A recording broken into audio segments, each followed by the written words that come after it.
Poštovani gledalci, Hristos Vaskrse, gledate emisiju Vesti dana, a moje ime je Nada Gladović. Studenti i trkači danas kreću na 18-dnevni put ka Briselu, zbog sednice parlamenta na kojoj će se raspravljati o situaciji u Srbiji. Veliki broj studenta i građana ispratio je nekoliko trkača iz Beograda ispred blokiranog RTS-a u Takovskoj, a oni će se sastati sa maratoncima u Novom Sadu, odakle zvanično počinje tur, od mog sela do Brisela. U međuvremenu, studentska blokada RTS-a ušla je u 11. dan, dok srednjoškolci nastavljaju put ka Novom Sadu kako bi učestvovali na sutrašnjem protestu. Pred studentima maratoncima, trkačima je štafetni maraton, tokom kojeg treba da pređu 1933 km. Štafetni maraton znači da neće svi studenti trčati sve vreme, već će jedna grupa trčati, dok će se druga odmarati u kombiju koji će ih pratiti i čekati svoj red. Trkači iz Novog Sada kreću oko 9 časova sa železničke stanice. Njihova prva stanica biće Osijek, gde bi trebalo da stignu večeras, ili su, dok snimamo ove vesti, već i stigli. Planirano je da maratonci svakog dana pretrče više od 100 km. Trčeće kroz 6 zemalja: Hrvatsku, Austriju, Nemačku, Francusku, Luksemburg do Belgije. Prvu pauzu imaće u Strasburu 13. dan trke, kada neće trčati, već će obilaziti evropske institucije. Studenti Računarskog fakulteta RAF su u četvrtak u 16 časova obustavili blokadu te privatne visokoškolske ustanove, pošto ih je uprava uslovila da će biti trajno izbačeni ukoliko ne okončaju blokadu. Dobili smo mailove hitnih odluka od strane predstavnika saveta RAF-a, gde smo bili prinuđeni da izađemo. Dali su nam 3 roka za izlaz, a poslednji je bio 26. aprila u 2 popodne. Nas 42 koji smo dobili te prijave, dobili smo pretnju da ćemo biti trajno uklonjeni sa učenja na RAF-u, rekao je Đorđe, student RAF-a. A na društvenoj mreži X studenti su objavili snimak na kojem se vidi kako dekan Novosadskog fakulteta sporta i fizičkog vaspitanja cepa plakate sa vrata. Studenti su apelovali da svi koji mogu dođu danas hitno ispred fakulteta, jer, kako su istakli, dekan je spreman na nasilni upad na fakultet. A glavni ćaci, koji ima, kako kažu, sve desetke na medicinskom fakultetu, u trenutku kada njegovi saborci se nalaze u Ćacilendu, odlazi u galeriju i očigledno ima jako dobro obezbeđenje i telohranitelje. Čemu? Danas se incident dogodio ispred RTS-a na Košutnjaku. Jedan muškarac je pokušao automobilom koji je upravljao da probije blokadu studenta ispred studija RTS-a na Košutnjaku. Režimski mediji objavili su danas da Fakultet organizacionih nauka FON počinje sa radom i prekida blokadu. Međutim, to nije istina. Kako objašnjava profesor sa tog fakulteta Vladimir Obradović, nastavno-naučno veće nije donelo odluku o nastavku rada, niti će to učiniti bez dogovora sa studentima. Dekan tog fakulteta, profesor dr. Marko Mihić, takođe je rekao da informacija o početku rada fakulteta apsolutno nije tačna. Nešto posle 17 časova ponovo su se oglasili studenti RAF-a vezano za prekidu fizičke blokade na fakultetu. Studenti u blokadi Računarskog fakulteta RAF Univerziteta Union u Beogradu saopštili su danas, nakon što su objavili da su zbog pritisaka prekinuli fizičku blokadu te visokoškolske ustanove, da njihov otpor menja oblik, ali da neće stati. Studenti su na svom nalogu na društvenoj mreži X naveli da su skinuli lanac vrata, ali ne i odlučnost. Fizička blokada prostorija je obustavljena zbog targetiranja i ucenjivanja studenta. Ne priznajemo neakreditovanu online nastavu. Otpor menja oblik, nestaje. Patrolne šape su uz vas, napisali su studenti. U 19 časova na trgu Svetog Trojstva, Ćelavom trgu u Somboru, u organizaciji zbora građana počela je ceremonija dočeka studenta iz tog grada koji su sa svojim kolegama učestvovali u biciklističkoj turi do Strasbura. Mi smo dočekali 5 studenta, 3 somboraca i brata i sestru iz susednog Stapara.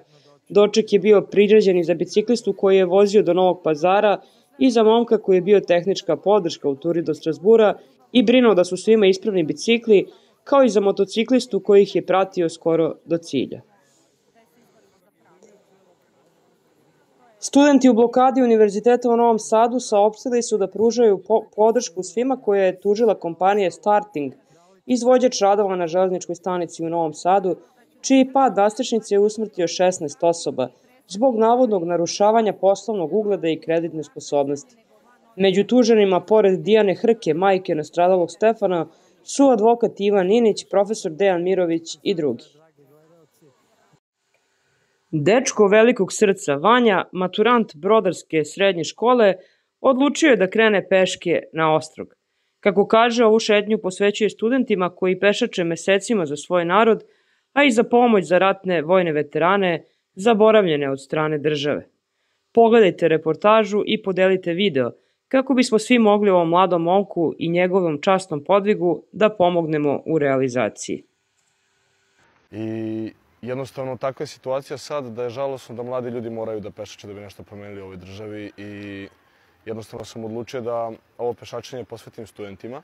Sve ove kilometre što ću da pređem, to je sve posvećeno njima, zato što su oni pešačili za narod Srbije, tako ću ja da pešačim za njih. Novac ću skupljati za ratne veterane koji su odbačeni od strane naše države 1999. godine, kada su branili svoju otadžbinu i mnogi od njih se nisu vratili svojim domovima. Tako da oni koji teško žive ratni veterani imaće priliku za novim životom. Nadamo se da možemo u što većem broju mnogima da pomognemo. Studenti Univerziteta u Nišu u blokadi oglasili su se o susretu patrijarha Porfirija sa predsjednikom Rusije Vladimirom Putinom i izjavi koje je tada dao govoreći o obojenoj revoluciji. Saopštenje niških studenta prenosim vam u celosti. Izražavamo duboko razočarenje, tugu i gnev povodom susreta patrijarha Porfirija sa predsjednikom Rusije Vladimirom Putinom, kao izjava koje je tom prilikom dao. Patrijarh je rekao da se u Srbiji sprečava obojena revolucija i time stao rame uz rame sa onima koji našu borbu mladih ljudi za dostojanstvo, pravdu i slobodu nazivaju državnim udarom. Podsjećamo patrijarha da studenti nisu neprijatelji svoje zemlje. Mi smo njena deca. I kada nas nazivate revolucionarnim iz uvoza, kada nas ućutkujete i kada o našim zahtevima ćutite, vi ne izdajete samo nas. Izdajete istinu, izdajete evanđelje. Izdajete moral koji bi trebalo da štitite. Kao što je Juda izdao Hrista, tako ste vi, patrijarše, izdali studente, narod i istinu. Ova borba je toliko čista da bi svako ko nosi mantiju trebalo da stoji uz nas, uz studente, uz svoju decu na ulici u odbrani dostojanstva čitavog naroda. Umesto toga, vi ste izabrali da sedite sa autokratom koji je svoju zemlju uveo rat, a u drugima podstiče strah, razdor i represiju. Veze crkvenog vrha sa državnom vlašću u Srbiji su duboke i opasne. Kada crkva staje u odbranu režima umesto naroda, ona gubi svoj autoritet i postaje instrument sile, a ne vere. Državni vrh je sistematski obezvredio sve što ima smisla, sve što nas vezuje za dostojanstvo, zajedništvo i moral. Obezvredili su znanje ponižavanjem obrazovanja i nauke. Obezvredili su rad minimalnim platama i životom u neizvesnosti. Obezvredili su zakon gaženjem institucija i selektivnom pravdom, a sada su, zarad svog opstanka na vlasti, obezvredili i crkvu. Od svetilišta su napravili produženu ruku političke propagande. Umesto da budu utočište slabima i oslonac istini, crkva ćuti pred nepravdom i govori samo kada treba braniti režim. Time su i njoj oduzeli dostojanstvo, pretvorivši je još jedan stup sistema koji gazi sopstveni narod. Mi ne napadamo pravoslavlje, mi branimo njegove temeljne vrednosti, istinu, pravdu, ljubav i solidarnost. Ne napadamo veru, mi pozivamo na njeno autentično svedočenje. Mi ćutanje SPC-a nismo osudili, ali vi naših 16 minuta ćutanja jeste. I zato vas pitamo, patrijarše, gde ste bili kada su deca gladna, kada žene trpe nasilje, kada mladi beže iz ove zemlje? Zašto vas nema među narodom? Crkva ne propada kada je napadaju, već kada je vode nedostojni. Neka svako sam bira strane, mi smo izabrali istinu, naveli su studenti u saopštenju. Na Viber grupi podrška studentima objavljen je naredni sadržaj uz komentar "Trudimo se da vam ne šaljemo bljuvotine, ali nekada moramo.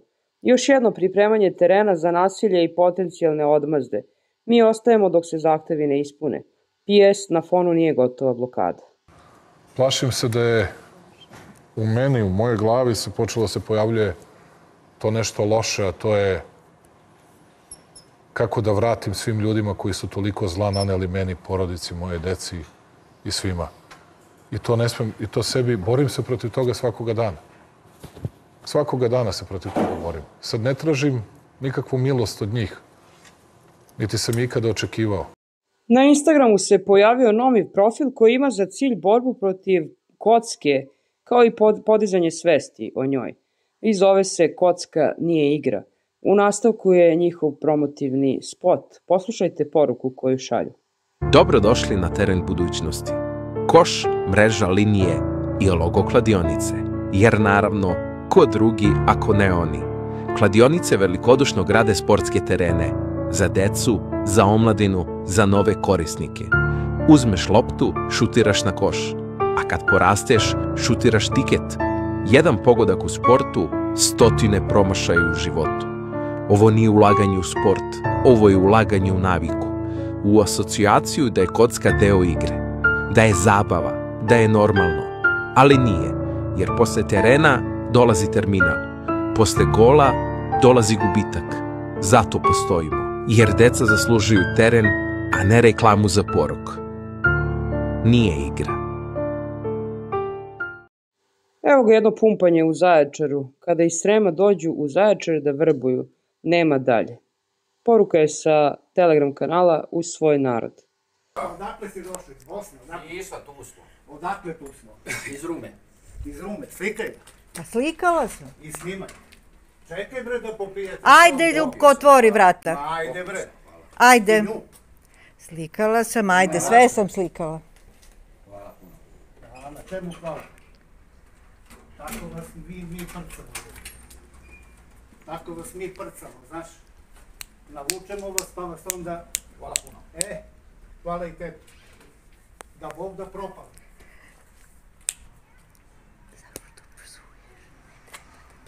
Ovo je novo vozilo obezbeđenja grada Beograda. Vozilo izgleda kao ozbiljan SUV, daleko iznad onog što bi neko očekivao da gradsko obezbeđenje koristi. Na slici je vozilo sa oznakom obezbeđenja grada Beograda, ali oprema, a izgleda i cena ovog tipa vozila, stvarno više podsjećaju na vozila za elitne službe ili čak specijalne jedinice. U normalnim okolnostima obezbeđenje grada čuva javne objekte, administrativne zgrade i slično, koristi daleko skromnija vozila, lagana kombi vozila ili gradske automobile nižeg ranga, a ne SUV novijeg datuma. Pogotovo ne ovako ozbiljno brendirane i uređene. Kao da se prave parapolicijske snage od gradskih službi, dok javni sektor inače štedi na ostalim stvarima. I dok Ministarstvo unutrašnjih poslova još uvijek vozi stare Volkswagene i Opele, a nabavili su im i one ženske fiće, grad ubacuje nova skupa vozila za obezbeđenje. Da li ovo obezbeđenje ujedno obezbeđuje i Ćaciland, da li su zbog njih angažovani i o čemu se radi, pitamo gradonačelnika Šapića.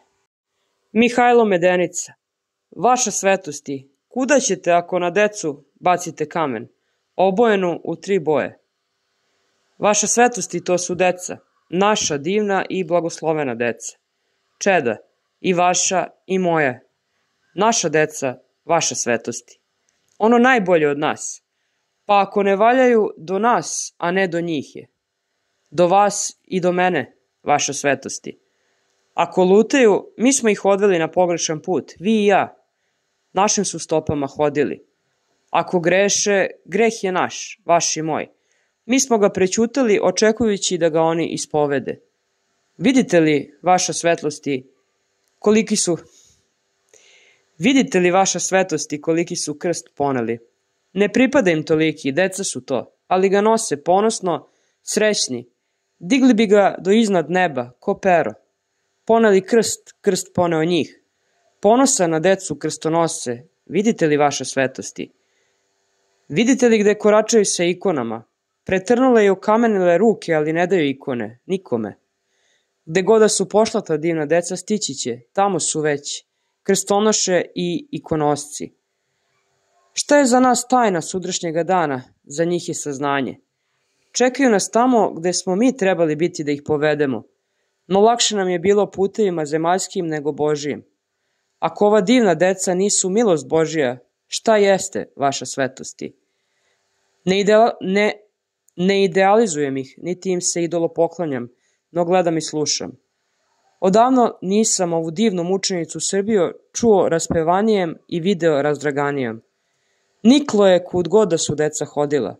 Razveo se polen, umirili vetrovi, strčale planine ko deca da izađu pred njih. Jesu obojena, priznajem, u 3 svete boje, druge ne vidoh, a vi, vaša svetosti. Ne čuh da prizivaju koga do Gospoda i da pevaju kome do Srbiji.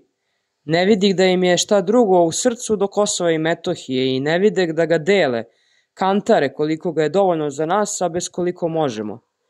Znaju deca da ne možemo ni bez šake svetinje. Znaju bolje od nas da nema ni podele, niti predaje, znaju da drugi kamen do Dečanskoga nemaju. I kamenje je procvetalo kuda su hodila deca, krstonoše i ikonosci.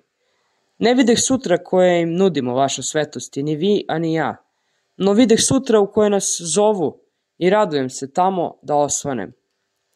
U Boga verujem, pa kako da u decu ne verujem kad onoliki krst ponela, i moj i vaš, da nas rasterete, a zaslužili smo vodenički kamen da vučemo za sobom ko kaznu. Za sebe znam da jesam sigurno, vama ne želim i neću da sudim, deca su me naučila boljem od toga. Zameram im li šta? Da, sebe im zameram. Ništa učinio nisam da ona učine sve.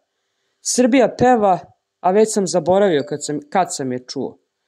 O njima, našoj deci, vaša svetosti. I što je teži krst, lakše ga nose. Skamenile se ruke od bola, ali ne daju ikona, nikome. Obojena deca u 3 svete boje. Naša deca, vaša svetosti, ono najbolje od nas loših. Mi smo njima bili dužni Srbiju, a oni će je nama ostaviti. Praštajte, vaša svetosti, grešan sam, no ovaj greh neću da ispovedim. Ja do Boga i ove dece drugo nemam, pa ako su čemu kriva, moje je. Uz njih se Srbija raspevala, uz nas se borila u vazduhu, za vazduh. Kuda ćemo to, vaša svetosti, ako na decu bacimo kamen? I taj kamen je procvetao kud god su hodili. Na njih će pasti kolat, a nama će se vratiti ko ropac planine. Praštajte, vaša svetosti, ja sebi ne mogu. Bili smo im dužni bolje sutra, a oni bolji su već tamo i zovu nas. Krstonosi i ikonosnice. Srbija peva, odavno nije. Čujete li, vaša svetosti? Obojena deca u 3 svete boje. Pomože Bog, braćo i sestre, svi Srbi magde bili u svetu i svi ljudi dobre volje. Vi se nalazite na kanalima Srbin Info i Centar. Ovom prilikom želim da vas informišem da je YouTube omogućio pretplatu na našim kanalima. Time ostvarujete neke od pogodnosti. Također, ako želite da pomognete rad naše redakcije, možete uplatiti donacije preko platforme Patreon ili direktno na naš devizni ili dinarski račun firme. Instrukcije za plaćanje možete naći u opisu svakog našeg videa.